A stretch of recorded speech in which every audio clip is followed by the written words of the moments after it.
están? Bienvenidos a un nuevo capítulo de Agenda Desafíos 100 días en que en CNN Chile vamos siguiendo la puesta en vigencia de estas 50 primeras medidas anunciadas por el gobierno de Michelle Bachelet. Y las reformas estructurales, educación, energía, reformas políticas y hoy sin duda el tema más relevante del día es la reforma tributaria, una de las medidas comprometidas en el programa de gobierno. Vamos a hablar sobre la reforma tributaria, tenemos un interesante panel para el debate, pero antes, Mónica, queremos hacer el seguimiento a cómo va el cumplimiento de las 50 medidas para los primeros 100 días de gobierno.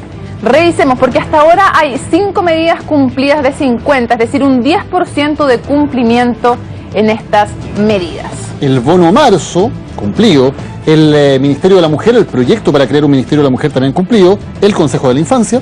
Sí, claro, también una delegado para recursos hídricos y obviamente la reforma tributaria. Por si alguien se lo pregunta, ¿por qué no hemos incluido a la delegada nombrada Paula Fortes para el tema de la reconstrucción? Es porque solo medimos como cumplidas las medidas cuando están totalmente cumplidas, y esa iba con un agregado a hacer un catastro. Cuando el catastro esté hecho, entonces lo damos por cumplido si se produce dentro de los primeros 100 días. Lo mismo con el bono invierno, que también va junto a otras medidas. Medidas completamente cumplidas, 5 de las 50, de acuerdo al programa de gobierno de la presidenta Bachelet. Vamos de inmediato al debate con nuestro panel acerca del tema de los impuestos. Sí, vamos a presentar a nuestros invitados. Nos acompaña José Ramón Bolente, consejero de Libertad y Desarrollo, pero también director ejecutivo de Consult, por supuesto, más economista. Bienvenido.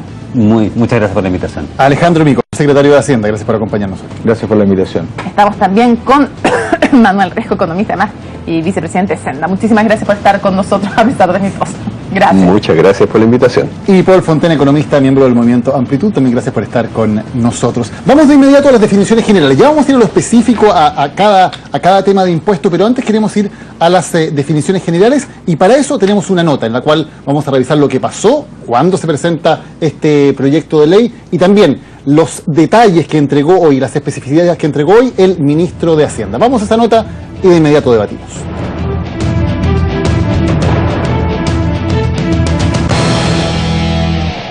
Se acabaron los supuestos en torno al proyecto de reforma tributaria. Frente a políticos y empresarios, la presidenta de la República dio a conocer algunos detalles del proyecto que busca recaudar 8.200 millones de dólares en régimen, ingresos permanentes para gastos permanentes, como ha sostenido el gobierno, y así evitar un déficit fiscal. En ese sentido, las medidas enfocadas a las grandes empresas son las siguientes: un aumento del impuesto a la renta de forma gradual de 20 a 25% para 2017, también la eliminación del DL 600, un estatuto creado durante la dictadura para proteger las inversiones extranjeras de eventuales cambios en leyes locales. Además, una de las medidas más polémicas, la eliminación paulatina del FUT, un sistema para muchos clave en cuanto al ahorro y la inversión de las empresas. Los dueños de las empresas tributarán por la totalidad de las utilidades de sus empresas y no solo sobre las que retiran. Esto implica el término del Fondo de Utilidades Tributables FUT a partir de la operación Renta 2018. Esta reforma tributaria, quiero decirlo con claridad, es para recaudar. Esta reforma tributaria es para que efectivamente los que tienen más paguen más. El proyecto incluye también una mayor fiscalización frente al mal uso de compras con facturas. Crecerá el impuesto a bebidas alcohólicas y analcohólicas azucaradas, además de un aumento de 0,4 a 0,8% al impuesto de timbres y estampillas. Respecto a la depreciación acelerada de la vida útil de los bienes de una empresa, esta podrá ser imputada tanto en beneficio de la compañía como de los propios socios, medidas que tuvieron rápida reacción del sector privado del país. Que la manera de recaudar sea la que tenga menor impacto, y por otra parte nos preocupa también la eficiencia de dicho gasto después cuando los recursos estén. Aquí el punto es el impacto que va a tener para las personas pagar impuestos sobre ingresos que no tienen. Ese es el gran análisis, ahí donde hay que ver la letra chica. Tengo mis dudas sobre la depresión acelerada, porque principalmente este sector absorbe generalmente viene de capital usado, entonces no tienen derecho a la depreciación. Respecto a los impuestos que pagan las personas, se reducirá el cobro de 40 a 35% en el tramo más alto. Sobre los llamados impuestos verdes, el proyecto busca sumar un impuesto adicional a vehículos diésel y aquellos que son menos eficientes, como sí también al uso de tecnología ineficiente y contaminante cuando se trata de emisiones de fuentes fijas. este impuesto en nada va a agravar la cuenta de la luz. De manera que las dueñas de casa de Chile, los dueños de casa de Chile pueden estar tranquilos. El proyecto ingresará este martes al Congreso con urgencia simple y el gobierno espera tenerlo aprobado antes de la cuenta pública del 21 de mayo. Pablo Mura, CNN Chile. Hecho la puesta en contexto de este debate, comencemos de inmediato. José Ramón Valente, ¿es un buen momento para una reforma tributaria? Algunos dicen que nunca es un buen momento, otros les parece que siempre porque creen que es bastante inocuo. La pregunta es si esta reforma tributaria llega en un buen momento. Mira, la reforma tributaria básicamente, en mi opinión, lo que hace es traspasar 8.200 millones de dólares, de acuerdo a lo que ha dicho el gobierno, ¿no es cierto?, desde el sector privado, desde los ciudadanos, al Estado. Es importante entender, aquí no se crean 8.200 millones de dólares, se traspasan. Y por lo tanto lo que estamos haciendo es, ¿no es cierto?, que ahora la administración de esa plata pasa desde el sector privado al sector público para el gasto. ¿Es un momento para hacer ese traspaso, como tú lo denominas? Desde el punto de vista de lo que uno quiere para el país en el largo plazo, nunca un traspaso de esa naturaleza y de la forma que se está planteando, a mi juicio, es un buen momento, porque básicamente, y es un objetivo declarado de la reforma tributaria, lo que se entiende aquí es sacar plata de los ahorros, básicamente de ahorros, para pasárselo al gobierno, y esa plata entendemos que el gobierno básicamente se va a gastar. Por lo tanto, en mi opinión, lo que ocurre aquí es que vamos a bajar la tasa de ahorro nacional, va a bajar la inversión, va a bajar el crecimiento y va a bajar el empleo. Dado eso, ¿no es cierto?, creo que definitivamente no es ahora un buen momento, ni sería en el futuro un buen momento para este tipo de reforma. Planteado ese debate de fondo, quiero preguntar a Manuel Riesco, que me imagino tiene una opinión contrastante con eso. ¿Es efectivamente esto traspasar de los ciudadanos al Estado y eso es una mala noticia, hacer una reforma tributaria como esta? Efectivamente, los impuestos lo que hacen es que traspasan una parte de los ingresos de las personas al Estado. Pero eso es parte del progreso. Es decir, los países a medida que se desarrollan tienen necesidades de que el Estado atienda servicios públicos y otro tipo de cuestiones que hace el Estado cada vez mayores. Y esta reforma es una reforma muy moderada en ese sentido, porque aumenta los ingresos tributarios en un 3% del Producto Interno Bruto, pero el total de los ingresos tributarios sigue estando por debajo de un cuarto del Producto Interno Bruto. Y en los países más desarrollados, esta cifra llega hasta duplicar ese monto. Subsecretario, se planteaba el tema de los tiempos, se está desacelerando la economía, lo sabemos. ¿Es un buen momento para hacer una reforma tributaria tan de fondo justo ahora? A ver, dos cosas. Creo que es importante decir que hoy día para el crecimiento del país un punto fundamental es la falta de capital humano. Voy a hablarlo en términos bien económicos, es la falta de tener una buena educación para nuestra juventud y de esa forma tener gente, trabajadores a futuro que puedan hacer innovaciones, que puedan crecer, a ayudar a crecer al país. Por lo tanto, eso es un punto clave de esta reforma tributaria. Efectivamente, cuando uno hace una reforma tributaria, saca dinero del sector privado y lo pone en el sector público. Pero cuando uno va viendo en los países más ricos, ¿qué hacen? Hay muchos de los bienes que requiere toda la sociedad que son bienes públicos. Y los bienes públicos todos sabemos que son bienes que el sector privado por sí solo nunca va a financiar en la forma correcta y en la cantidad correcta. Por eso es necesario sacarle plata al sector privado para invertir en estos bienes públicos que después nos ayudan a todos. En este caso concreto, a la educación. Ese es un punto clave. Hecha esa fundamentación, para precisar aún más la pregunta, el tema de debate del momento. Por ejemplo, yo escuché muchas veces decir al ex ministro de Hacienda, Andrés Velasco, que en periodos de vacas gordas se ahorra para, en periodos de vacas flacas, poder ayudar a la población. Respecto de la teoría de las reformas tributarias, hay algunos que piensan como José Ramón que nunca es buena una reforma de este tipo. ¿Usted piensa de este tipo? Sí, por eso dije de este tipo. Uno siempre tiene que estar abierto a reformar ¿no es cierto? Los impuestos, porque, digamos, si no por eso le dije, se queda como una momia. Este tipo. Pero la pregunta es, ¿una reforma tributaria se hace cuando el país va bien y aprovecha uno el vuelito para hacer la reforma tributaria? ¿O un momento de desaceleración? Una reforma tributaria de esta magnitud, de este concepto de decir, primero, aumentar la carga tributaria para hacer educación de buena calidad, para tener un país más justo, es una reforma tributaria que no debe estar planteada por sí solo por la coyuntura de corto plazo. Esto es una reforma estructural para el país, es una reforma estructural que quiere, en primer lado, recaudar para poder darle más bienes públicos a la gente, educación en particular, pero también para igualar la cancha. Ahora tú me pones el tema de la coyuntura. Esta reforma tributaria que ha sido ingresada hoy día al Congreso tiene elementos para la coyuntura. Nosotros entendemos, y lo ha dicho varias veces el ministro de Hacienda, que nos importa mucho que la economía de Chile en estas circunstancias este año vaya de menos a más. Y para eso hay una serie de medidas que son coyunturales a la situación actual, no olvidando el objetivo de largo plazo, que es recaudación para la educación y para tener una sociedad más justa, pero sí de acuerdo a la coyuntura. Una de ellas, por ejemplo, hacer que la depreciación acelerada sea para todas las empresas, grandes y chicas, durante un periodo de 12 meses. ¿Qué significa eso? Es que ahora un empresario que tenía quizás pensado hacer una inversión de aquí, no sabía si este año, el próximo, el subsiguiente, va a decir, ¿saben qué? Me conviene más hacerla ahora que el próximo año. Va a adelantarle la inversión y eso estimula la actividad económica ahora cuando más se necesita. Ya vamos a ir al detalle de las medidas. Antes, Paul Fontaine, me quiero quedar en un tema de fondo también. ¿Ayuda a la equidad, ayuda a mejorar la desigualdad el hecho de generar esta reforma tributaria? Más allá del tema de la educación, solamente el tema de redistribuir vía impuestos, ¿ayuda a mejorar la equidad o no?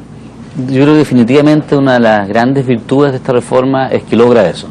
En el Chile de los años 80 hasta ahora, la gente que más ganaba pagaba básicamente el impuesto de primera categoría, que por un tiempo fue un 10, un 15, 17 hasta hace poco y después 20. Y ahora, si bien se va a demorar, va a terminar llegando a un 35% donde se elimina el FUT, y la gente que más gana como sueldo, como factor trabajo, va a pagar lo mismo como máximo, con lo cual, para mí una de las grandes virtudes, sin ir a los detalles después de los defectos, es que ayuda a la equidad. José Ramón, ¿va a ser Chile más equitativo? Más allá de que se dedique, eso es otro tema, pero por el hecho de cómo se redistribuye la carga tributaria, ¿va a ser Chile más equitativo? Yo creo que la forma en que uno cobra los impuestos tiene que ser, no tiene que ir al punto de la equidad. Tú haces el país más equitativo en la medida que logres más empleo, más educación, y en eso estamos totalmente de acuerdo. Chile necesita más educación y que focalice los recursos en los que más los necesitan. La forma en que tú cobras los impuestos y los recaudas, ojalá sea lo menos distorsionadora posible de la actividad económica, de tal manera que tengas crecimiento. ¿Qué sacas tú, no es cierto, con recaudar los impuestos para educar a la población, que después educada no va a tener en dónde trabajar porque tu crecimiento económico se te fue al 2% al año? Entonces, en mi opinión, lo que tú tienes que hacer es tener una estructura tributaria que recaude lo más posible con las menores tasas posibles, de tal manera que distorsione lo menos posible las decisiones de inversión, ahorro y crecimiento de las personas, y después tú como gobierno vas y focalizas esos recursos donde crees tú que vas a tener la mejor acción. Perfecto. Y esa mejor acción es educación, trabajo a la mujer y sobre todo educación temprana. Manuel Resco, ¿la estructura tributaria, la estructura de impuestos debe tener como objetivo la equidad o no? Por cierto, y en el caso de Chile, hasta el momento, tiene el objetivo exactamente contrario. Es decir, Chile es más desigual después de cobrar impuestos que antes. Y eso, efectivamente, como aquí se ha coincidido, esta reforma apunta a mejorarlo. Ahora, yo quiero hacer una pequeña observación, y es que algunas de las medidas... Manuel, perdona, pero tú dijiste después de cobrar impuestos. Después del gasto de gobierno, Chile es mucho más igual que antes del gasto de gobierno. Sí, ¿no es ese es un segundo aspecto. Solamente para establecer, porque podría dar la impresión de que Chile antes del impuesto y gasto, ¿no es cierto?, es más desigual. Lo cierto es que la acción del gobierno, que con esos recursos, digamos, paga muchos de los gastos públicos que hoy día genera, lo hace una sociedad más igualitaria. Pero, perdón, para precisar ese punto, Chile es más desigual hoy día después de cobrar impuestos que antes. Lo que pasa es que el gobierno, como su gasto es progresivo, compensa eso. Entonces ahora vamos a quedar mejor, porque va a ser más igual después de cobrar impuestos y todavía más igual después del gasto. La precisión que yo quisiera hacer es que la preocupación está por hacer muy moderada la reforma, que es extremadamente moderada, puesto que entra en vigor en 4 años, lleva también a algunas cosas que, a mi juicio, quizás sería bueno que el Parlamento discutiera y considerara. Por ejemplo, lo que recién se ha mencionado, esto de que las grandes empresas puedan descontar este año el total de lo que inviertan. Por ejemplo, hay grandes empresas mineras que son las principales beneficiadas con esto. Y la verdad de las cosas es que esta medida, que es muy inteligente, que está pensada principalmente para las pymes, yo creo que debe mantenerse para las pymes.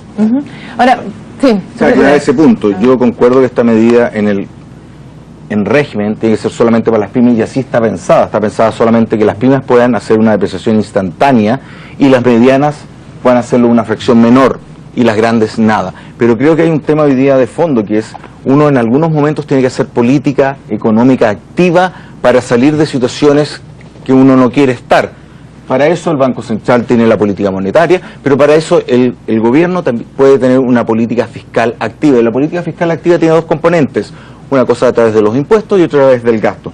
En este instante, dado que estábamos ingresando una reforma tributaria donde se incorporaban aspectos nuevos, creemos que la mejor forma es hacer una política expansiva a través de una rebaja del impuesto de la depreciación acelerada. Y esto quiero decir, esto es un diferimiento del impuesto a través del tiempo, entonces adelantar de alguna forma la inversión ahora, porque ahora va a poder depreciar más rápido, pero eso en el momento, cuando se empiezan a generar las utilidades, se va a pagar de vuelta. Tiene que ir con una política fiscal activa. Una pregunta para todos. ¿Hay alguien en esta mesa que, de acuerdo a los cálculos que ha sacado, yo sé que faltan detalles, crea que no se van a lograr recaudar 8.200 millones de dólares como aproximado, o el 3% del PIB? ¿Hay alguien que cree que el cálculo... Aquí estamos. Yo creo que no va a ser así, porque básicamente te falta un componente. Aquí las platas son fungibles. Los impuestos no son, las tasas de impuestos no son la única forma con que uno recauda. Uno recauda también dependiendo de la actividad económica que haya. Si tú con esta le das un golpe a la actividad del país y por lo tanto terminas creciendo menos de lo que habrías crecido, al final lo que recaudes por la reforma tienes que restarle lo que no vas a recaudar por el crecimiento. ¿Cálculo estimado? Esto es un cálculo estimado, ¿no? Sí, si creciéramos al 3% en este periodo de gobierno versus el 5% que se creció en el gobierno anterior, si creciéramos al 3 versus el 5, es hipotético, eso te daría 5.000 millones de dólares, que es más o menos el 70% de la reforma, no sé, por lo tanto te comerías por el bajo crecimiento un 70% de la reforma. Llegamos, hipotético. Sí, un dato hipotético, estamos llegando, el gobierno lo recibimos con un crecimiento de un 2,4%, para estar claro. Trimestre a trimestre, el crecimiento de un 2,4%. No quiero irme en ese detalle, esto es una reforma estructural para el país, no de mañana y de pasado, es para el Chile que viene de aquí a 20 años. Es un Chile que queremos que sea más igualitario y donde haya más bienes públicos. Y esos bienes públicos, que uno de ellos es la educación, tiene que estar financiado con recursos permanentes para que no tengamos, como en el año 80, una crisis que tengamos que cortar los beneficios que teníamos para la gente. Es un tema clave que quiero poner solamente. Esto es una reforma estructural para el país, que tiene componentes coyunturales por la situación económica, sí los tiene, porque creemos que es importante reactivar esta economía que está creciendo al 2,4%. Y si es una reforma estructural para los siguientes 20 años, Paul Fontaine, si la reforma se aprueba solamente con los votos de la nueva mayoría, ¿va a durar 20 años o habría que hacerle algunos cambios para lograr que haya un mayor consenso en torno a la reforma? ¿Cómo está ahora la reforma? ¿Es una reforma que va a durar a largo plazo? Yo tiendo a pensar que sí, es una reforma que como te decía, tiene grandes componentes y grandes virtudes. Cuando preguntes tú después, las críticas las podemos hacer para ver si la nueva mayoría que tiene los votos para hacerlo las corrige y los debatimos, pero yo creo que es una reforma estable que efectivamente, además en el largo plazo, Mónica, para tu pregunta, yo creo que va a recaudar los 3 puntos del PIB. Pero mi cálculo da que los primeros años, especialmente de 2014, va a recaudar la mitad de lo que están pensando. Porque el impuesto a la empresa sube 1% este año, me imagino que la baja a las personas se aplica de manera inmediata, lo han dicho. ¿No? ¿El año 2014 el cálculo es 0,29% del PIB, 2015 0,82%, ¿cree que no se llega a esos números? ¿Perdón? No, lo que pasa es que esto tiene, a ver... Gradualidad. ¿El año 1 cuánto piensa? Tenemos 0,3%, más o menos 0,29. 0,29, solamente eso... O sea, a largo plazo va a llegar, ¿sí? Se va a llegar. La idea es que esto sea gradual también, porque esto igual tiene que ir haciendo un paralelo con los gastos de la reforma educacional, que también van creciendo de a poco. Preguntaba Daniel recién, un tema que es súper relevante. ¿Están ustedes dispuestos a cambiar en algo el proyecto que va a entrar al Parlamento? Porque una cosa es dialogar para escuchar lo que dice el otro y tal, y otra cosa es dialogar y aceptar cambios. ¿Va a entrar y va a salir igual del Parlamento esta reforma tributaria? A ver, va a entrar y obviamente no creo que vaya a salir igual, hay gente de mucha calidad. El presidente de la Cámara de Diputados, el señor Lorenzini, es un experto en tributación de la Comisión de Hacienda.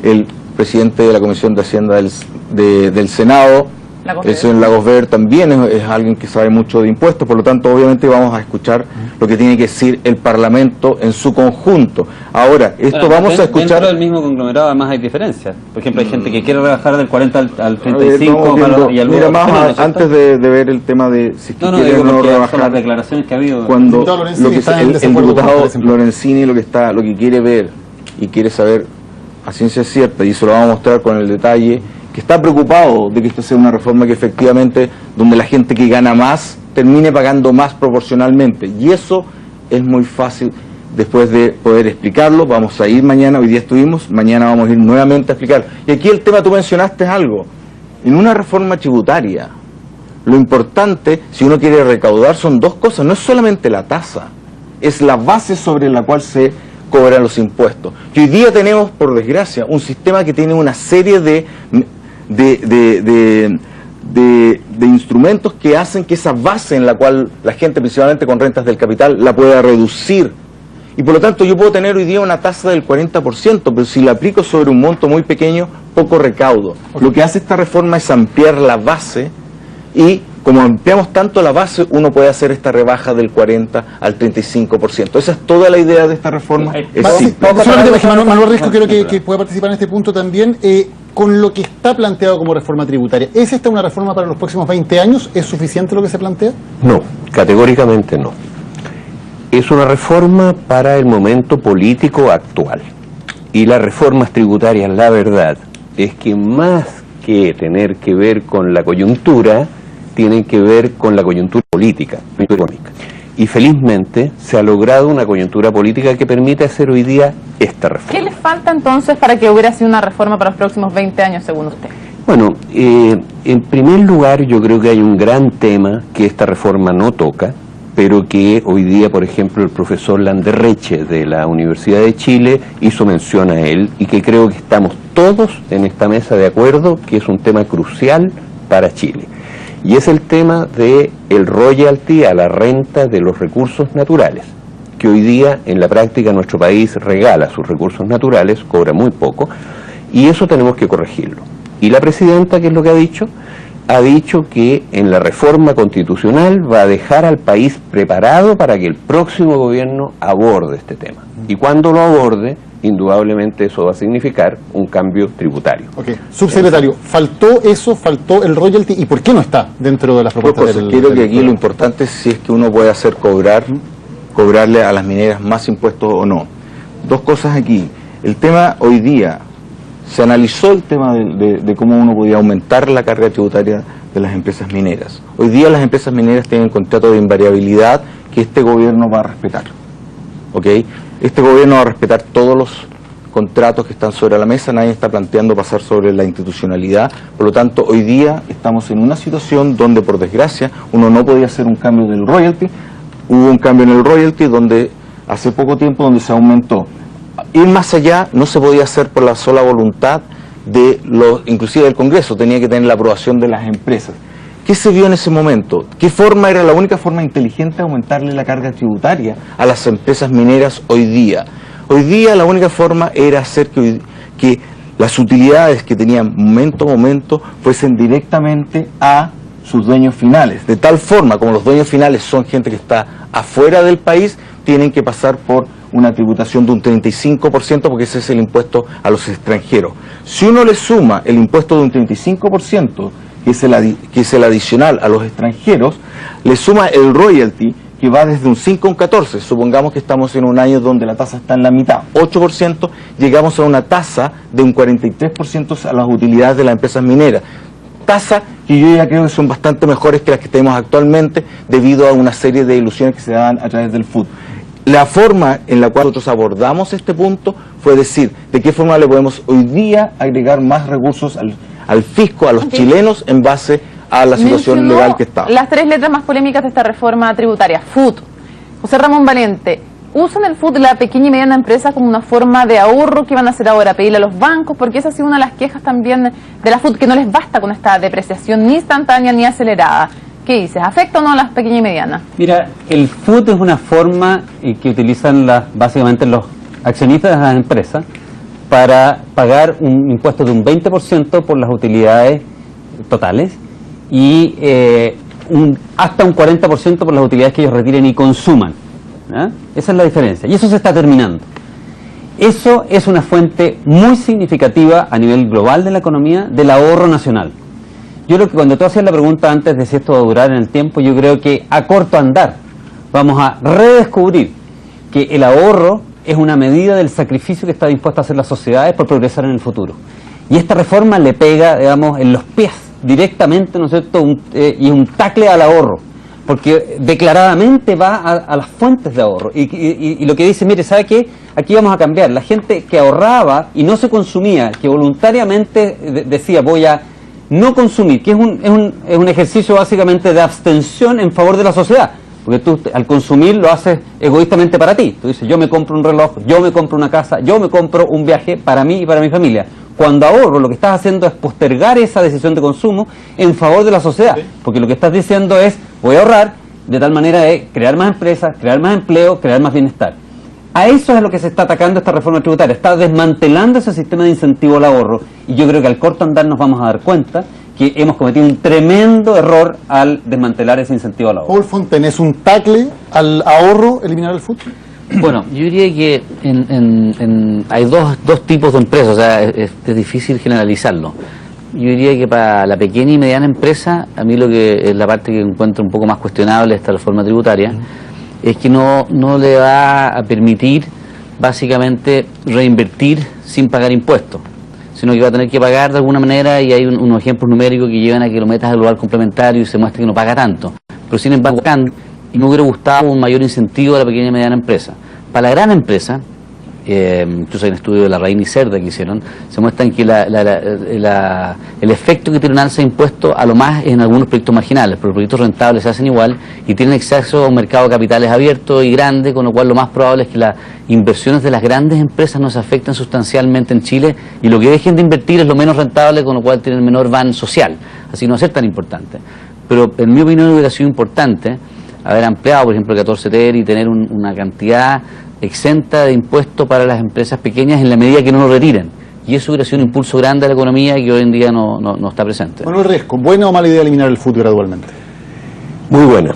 Y ojalá la gradualidad hubiera sido, a mi juicio, menor, porque lo probable es que se enfrenten demandas sociales y de toda naturaleza que vayan más allá de los recursos que la reforma va a aportar por la gradualidad de estas medidas. Subsecretario, ¿ha escuchado algunas opiniones? Por ejemplo, la de José Ramón Valente diciendo que es un tacle al ahorro el tema de la eliminación del FUT. ¿Es efectivamente así?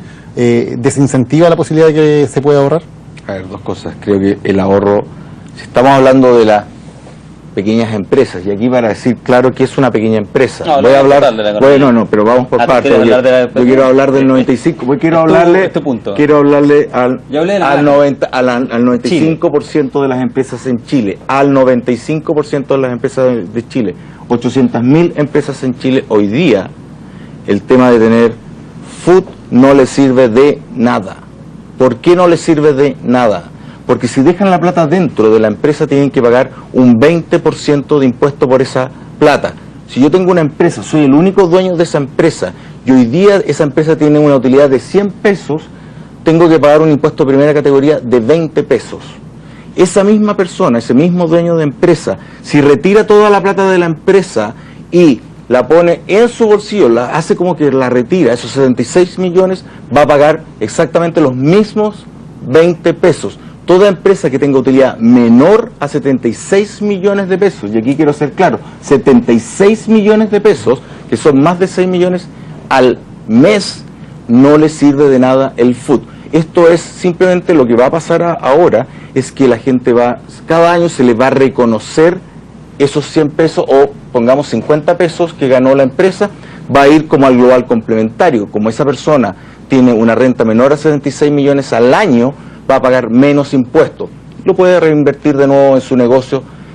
¿Qué quiere decir con esto? La pyme el 95% de las empresas no se ve afectado por el paso del food. Son solamente un 5%. Y hablemos ahora del 5%. Ese 5%... No, hablemos de Chile entero. No, mi ejemplo era de Chile. De Chile. Bueno, pero yo quiero... Chile era quiero hablarle a la gente, al 95% de la gente, quiero dejarla tranquilo, a los empresarios... Eso es 95% de las empresas, no el 95% de la gente. Eso no es cierto. El 95% de las empresas no va a tener ningún impacto. Veamos el otro 5%. Y aquí el tema... Ahora son empresas más grandes, donde sí ya tienen capacidad de hacer inversiones en activos fijos, por lo tanto les sirve la depreciación acelerada. Primera cosa. Segundo, son empresas que hoy día no tienen tantos problemas de acceder al mercado de capitales. ¿Por qué?